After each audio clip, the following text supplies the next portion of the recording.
Hi all. Welcome to KK funda. ఈ వీడియోలో మెయిన్‌గా మనం ఏ కంటెంట్ మీద ఫోకస్ చేయబోతున్నాం అంటే, ఒక ప్రాజెక్ట్ ఒక కొత్తగా వచ్చినటువంటి పర్సన్ ఆ కంపెనీకి అతను ఫేక్ ఎక్స్‌పీరియన్సా, జెన్యూనా లేదా రియల్ ఎక్స్‌పీరియన్స్ అతను ఆల్రెడీ ఆ టూల్స్ మనం ఏదైతే హైర్ చేసామో కరెక్ట్‌గా దాని మీద ఎక్స్‌పీరియన్స్ ఉంది.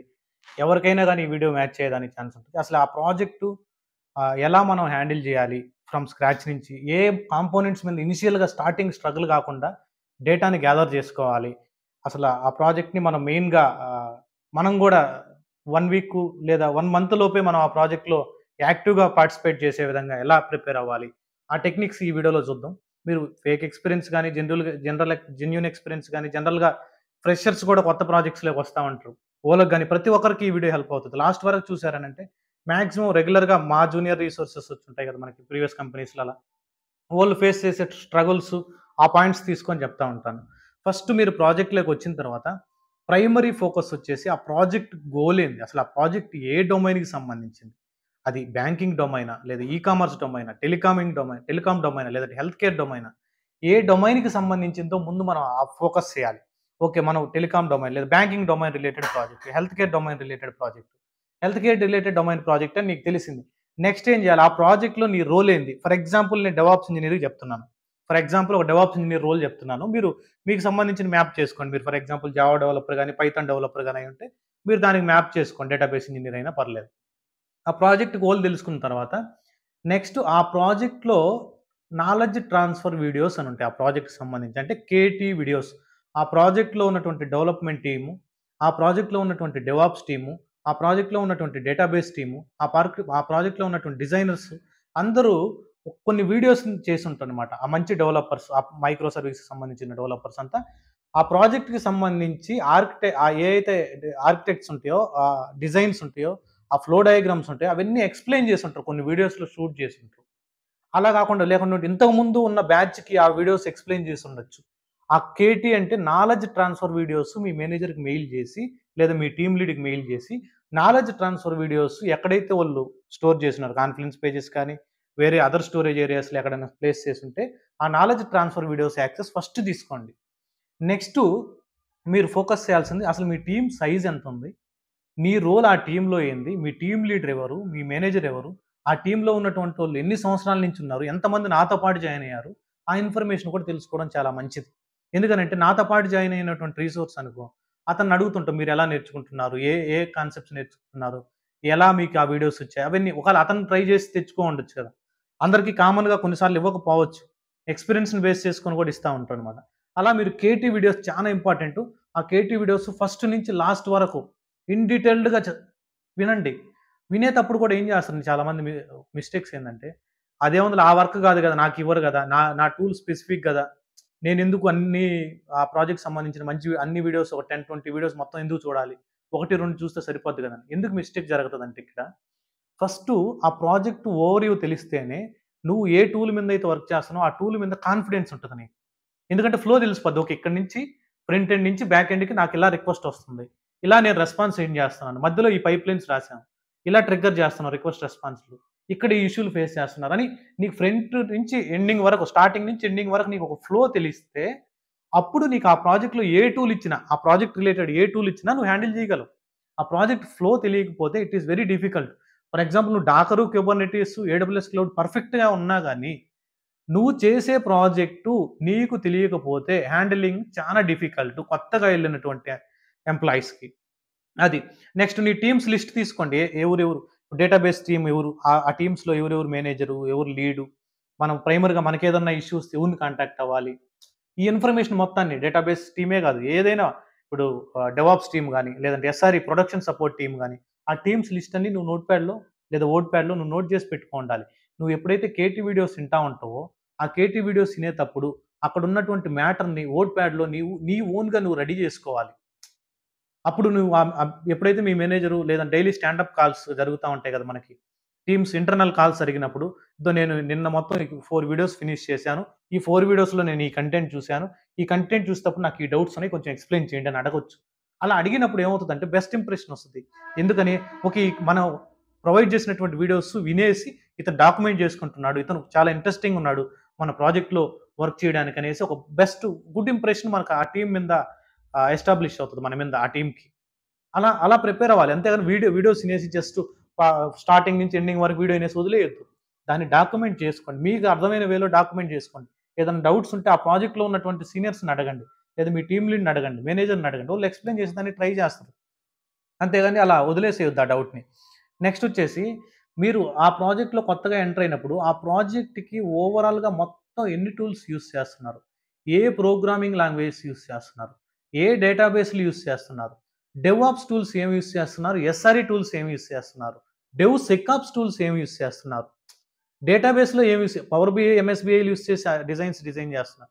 అసల మొత్తం ఆ ఎంటైర్ ప్రాజెక్ట్‌లో ఓవరాల్‌గా ఏ టూల్స్ యూజ్ చేస్తున్నారని ఇన్ఫర్మేషన్ గ్యాదర్ చేయండి. ఎందుకని చెప్తున్నానంటే, ఫర్ ఎగ్జాంపుల్ డెవాప్స్‌లో ఏ టూల్స్ యూజ్ చేస్తున్నారనంటే, స్టార్టింగ్ నుంచి నువ్వు ఆ టూల్ మీద ఎక్కువ ఫోకస్ చేయొచ్చు. ఓకేనా? ఇప్పుడు కొన్ని సార్లు యాన్సిబుల్ యూజ్ చేయకుండా కాన్ఫిగరేషన్‌కి పప్పెట్టో, చెఫ్‌ఓ యూజ్ చేసుండొచ్చు ఆ ప్రాజెక్ట్‌లో. కానీ నువ్వు యాన్సిబుల్‌లో స్ట్రాంగు. కానీ ఆ ప్రాజెక్ట్‌కి అవసరమైంది పప్పెట్టో లేదంటే చెఫ్‌ఓ ఏదో కాన్ఫిగరేషన్ టూల్ అయి ఉంటది.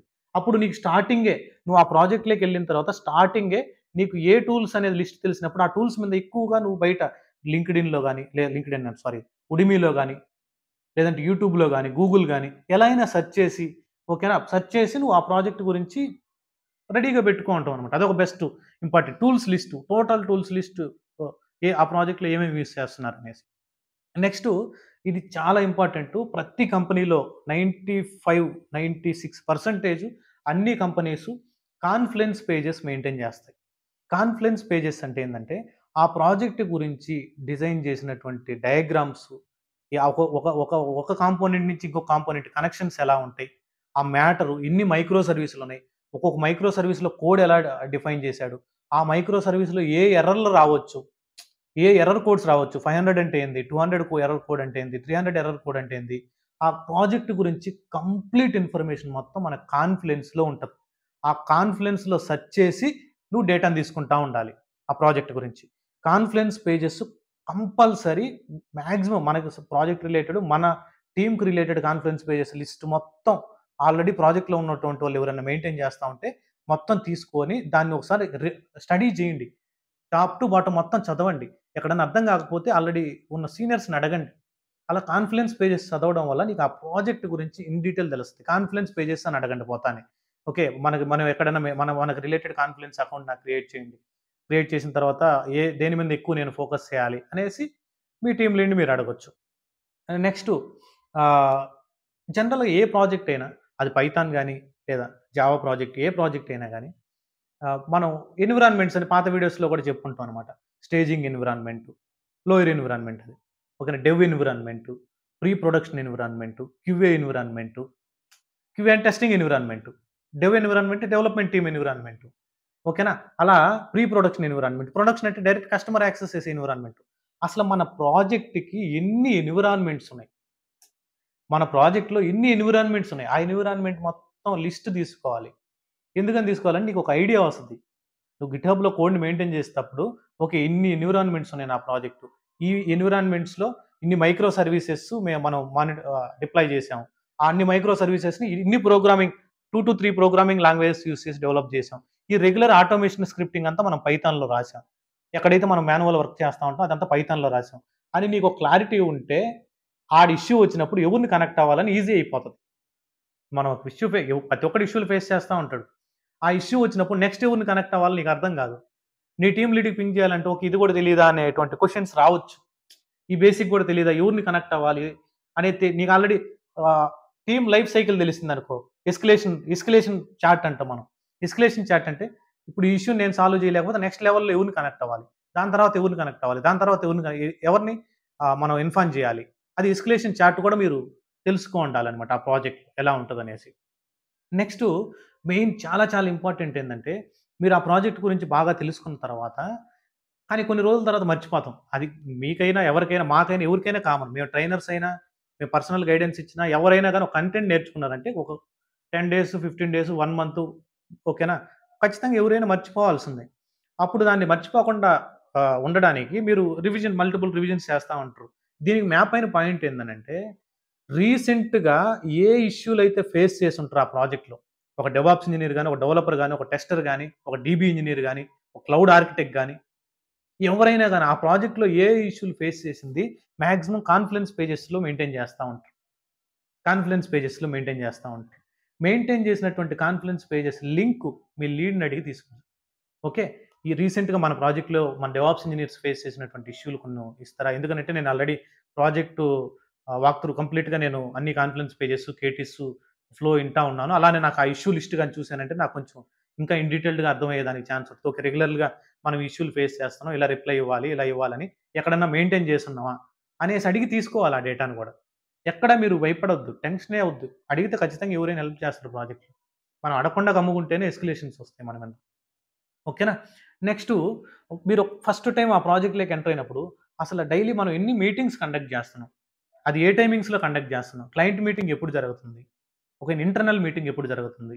ఈ మీటింగ్స్ లిస్ట్ కూడా తెలుసుకోవాలి మనం ప్రాజెక్ట్‌లోకి ఎంటర్ అవుతాం. ఇవి బేసిక్ పాయింట్స్ అండి. మనం డిస్కస్ చేసేది ప్రతి ఒక్కరికి తెలుసు. ఎవరంటే జెన్యూన్ రియల్‌గా వర్క్ చేసే వాళ్ళకి తీసుకోవాలని. కానీ డాక్యుమెంటేషన్‌గా తీసుకోండి. ప్లస్ ఇంకొకటి నేను ఫేస్ చేసిన మన నేను ఎవరికైతే ట్రైనింగ్ మనం సెల్ఫ్ గైడెన్స్ ఇచ్చానో, ఒక స్టూడెంట్ ఫేస్ చేసినటువంటి ఇష్యూ ఏందనంటే, అతను ప్రాజెక్ట్‌లోకెళ్ళాడు. ఒక కంపెనీ ఎంఎన్‌సి ప్రాజెక్టు వేరే క్లయింట్‌కి వర్క్ చేస్తా ఆ ప్రాజెక్ట్‌లోకెళ్ళాడు. అక్కడ మనకు కేటీ వీడియోస్ ఇచ్చాడు. కేటీ వీడియోస్ ఇచ్చిన తర్వాత, ఆ కేటీ వీడియోస్ అన్నీ పర్ఫెక్ట్‌గా మనం చెప్పినట్టు ఇన్నాడు. బాగా నీట్‌గా డాక్యుమెంట్ చేసుకున్నాడు, ఇన్నాడు. రివర్స్ కేటీ అంటారు. చాలా ఇంపార్టెంట్. రివర్స్ కేటీ అంటే, మనం నేర్చుకున్నది మళ్ళా మన టీమోళ్ళకి చెప్పాలి. అప్పుడు ఓకే. నువ్వు చదువుతున్నావని అర్థం అవుతదనమాట వాళ్ళకి. రివర్స్ కేట్ ఇచ్చేటప్పుడు చాలా బాగా ఇచ్చావనంటే, ఓకే. ఇతను చానా ఇన్ డీటెయిల్డ్ ఎళ్తున్నాడు ప్రాజెక్ట్ గురించి అని అర్థమైపోతది వాళ్ళకి. రివర్స్ కేట్ ఇచ్చాడు అన్నీ అయినియి. కానీ ఇష్యూలు హ్యాండిల్ చేసేటప్పుడు స్ట్రగుల్ అవుతా ఉన్నాడు. ఎందుకనంటే, ఆ ప్రాజెక్ట్ స్టార్ట్ అయ్యి 6 ఇయర్స్ అయింది. ఆ ప్రాజెక్ట్ స్టార్ట్ అయ్యి. స్టార్టింగ్‌లో షూట్ చేసినటువంటి వీడియోస్ అవి. అర్థమైందా మీకు? స్టార్టింగ్‌లో ప్రాజెక్టు ప్రొడక్షన్‌కెళ్ళినప్పుడు స్టార్టింగ్‌లో షూట్ చేసినయి. ప్రొడక్షన్‌కెళ్ళిన తర్వాత ఇష్యూలు వస్తా ఉంటే ఎన్హాన్స్ చేస్తా ఉంటారు. కొత్తయి యాడ్ చేస్తా ఉంటారు. ఉన్న కోడ్‌ని చేంజ్ చేసి మళ్ళా రీడిప్లాయ్ చేస్తా ఉంటాడు. కొత్త ఫీచర్ కస్టమర్ రిక్వెస్ట్ చేస్తే ఆ కొత్త ఫీచర్‌ని మళ్ళా డెవలప్ చేసి, మళ్ళా టెస్ట్ చేసి, మళ్ళా ఒక పైప్‌లైన్ ఒక జాబ్ క్రియేట్ చేసి, మళ్ళా డిప్లాయ్ చేస్తా ఉంటారు ఎన్విరాన్మెంట్‌కి. ఆ కొత్త ఫీచర్స్ కేటీలో లేవు. ఆ కొత్త ఫీచర్స్ కేటీలో లేకపోవడం వల్ల ఆ ఇష్యూని డీబగ్ చేసి ట్రబుల్ షూట్ చేసేటప్పుడు ఇతను కొత్త వర్డ్స్ తగులుతా ఉన్నాయన్నమాట. అరే! దీని తర్వాత ఇది కదా జరగాల్సింది. ఇదెందుకొచ్చింది మధ్యలో? ఇప్పుడు ఒక ఫ్లో ఉంటది. ఓకే. ఫస్టు, సెకండ్ స్కిప్ అయిపోయింది. సెకండ్ పెట్టుంటారు మధ్యలో. ఏది ఒక 1 ఇయర్ తర్వాత, 3 ఇయర్స్ తర్వాతో లేదంటే 4 ఇయర్స్ తర్వాత. ఆ సెకండ్ ఫ్లో అనేది కూడా తెలుసుకోవాలనమాట. అందుకని రీసెంట్ క్రియేటివ్ వీడియోస్ తీసుకోండి. మీ లీడ్‌ని అడిగి. ఓకేనా. రీసెంట్‌గా మనం ఏ వీడియోస్ వాళ్ళైతే అప్‌లోడ్ చేసుంటారో ఆ వీడియోస్ తీసుకోండి. ఓకేనా. Thank you guys. మీకు అట్‌లీస్ట్ ఈ కంటెంట్ గాని ఇన్ఫర్మేటివ్ అనిపిస్తే మన ఛానెల్‌ని సబ్స్క్రైబ్ చేసి బెల్ ఐకాన్ ప్రెస్ చేసి అలానే ఈ వీడియో నచ్చినట్లయితే లైక్ చేసి చానా వీడియోస్ మనం సాఫ్ట్‌వేర్ ఇండస్ట్రీకి సంబంధించి చానా వీడియోస్ షూట్ చేస్తున్నాను. నా ఛానెల్‌లోకెళ్ళండి. అలానే మీకు గాని మనల్ని రీచ్ అవ్వాలనంటే మన ఛానెల్ డిస్క్రిప్షన్‌లో నా మెయిల్ ఐడీ ఉంటది. మీకున్నటువంటి డౌట్స్ కామెంట్ సెక్షన్‌లో గాని, మెయిల్ గాని నాకు డైరెక్ట్‌గా సెండ్ చేస్తే మాక్సిమం రిప్లై ఇచ్చేదానికి ట్రై చేస్తాను. ఓకేనా. Thank you guys. Thanks for watching. By by.